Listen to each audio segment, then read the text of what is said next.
Hello everybody, this is Gregory with How I Lost Over 100 Pounds and have kept it off for 30 plus years, where there should be no hesitance in your weight loss and weight maintenance.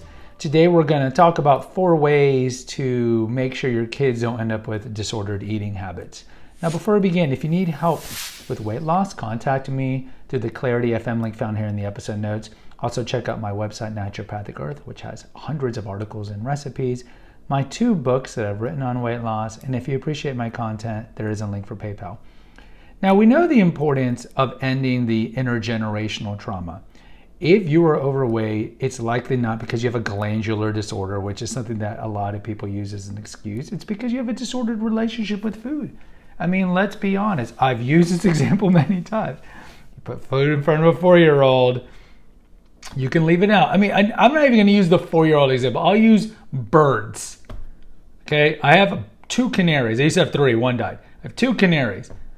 And I'll watch them. They only eat when they're hungry. They don't eat till all the pellets are gone. I barely have to refill the pellets. It's instinct. I'm hungry. I'm going to eat. Oh, you know what? I'm no longer hungry. I'm not going to eat. Same thing with the 4-year-old kid. So why did we have a disordered relationship with food? And we don't want this to continue on with our kids. I've talked about my example of Golden Corral. I used to go to Golden Corral and I'd hate to see these fat parents go into the trough with their fat kids. And those poor kids are tabula rasa, empty slate. They deserve better. And because of their parents, now they're fat, now they're going to have a shortened life expectancy or have an uphill battle to lose the weight. So let's look at 4 ways you can kind of help guarantee to, or at least minimize the chance, you can't really guarantee, that your kids won't end up with a disordered relationship with food. Number 1, and these are in no particular order, would be modeling, proper modeling. So going back to the Golden Corral example, if your kids see you shoveling in food, especially at a very fast rate, they're going to watch that, right? Just like the first modeling of marriage as their mother and their father. So if the mother and father divorce, you know, there's a higher rate statistically that they're going to end up having attachment issues with the opposite sex. But it's the same thing here. Like if you are teaching them to eat fast, or if you're teaching them you have to finish the plate, and or you're always finishing the plate, you're eating from their plate, blah blah blah blah blah, they're just going to mimic that. And so if you're like telling kids, oh, we're going to corral, I can't wait, oh, we're going to eat so much food, and or you're showing the action by going to the trough 5 or 6 times, yeah, the kids are going to learn from that it's okay. Number 2, protect them from trauma. Whether that be trauma caused by you, your neglect, physical, sexual abuse by you or by extended family members.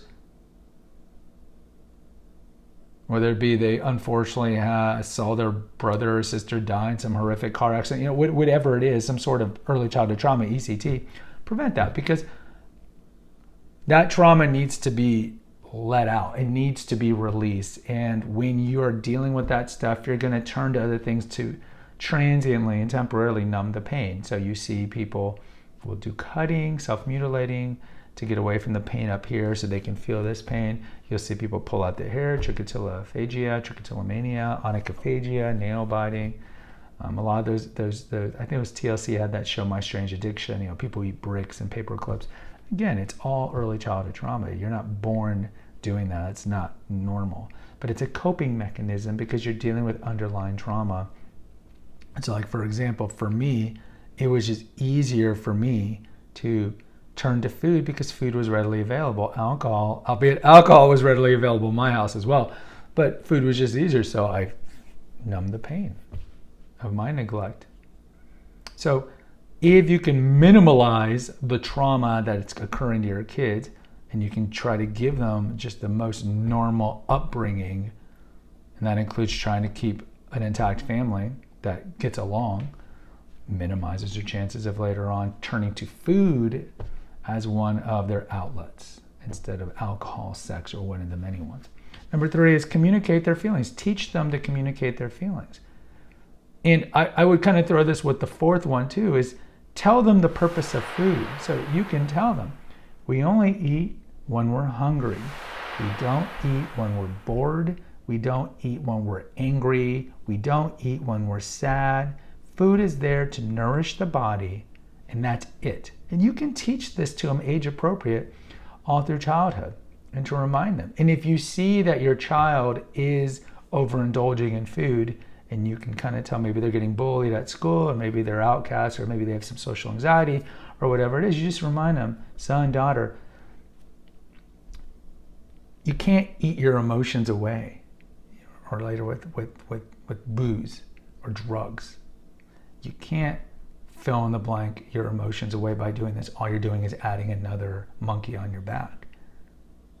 So food is never the solution to anything. And you guys know this, especially if you have a history of binge eating. And I talk about this in my 2 personal series, Confessions of an Obese Child and Reflections of a Weight Loss Warrior. And I talk about it in the books. I used to do this all the time. It's that moment before that first bite.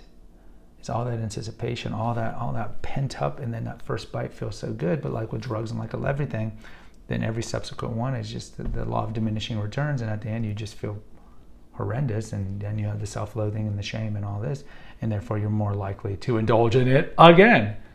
So communicate to them the purpose of food. Communicate to them that it's important to communicate how they're feeling, whether it be they need a journal or dialogue or whatever it is. Get things off their back. If it means exercising or beating up a pillow, teach them to communicate their feelings in a constructive way to get these things off, because it's cathartic to get these things off. Teenagers certainly are going through, this is like the worst time to be a teenager, but they're going through a lot. And if they can get that stuff off their chest, they're less likely to turn into something disordered, in this case, eating. But all 4 of these things, good modeling. Teach them to communicate well, teach them the purpose of having food, and most importantly, keeping them away from trauma, will help stop the intergenerational obesity that might be occurring in your family or in my family. Guys, post in the comments. I'd love to hear from you. Hit the notification, subscribe, and share button. Until next time, take care, God bless, and pray.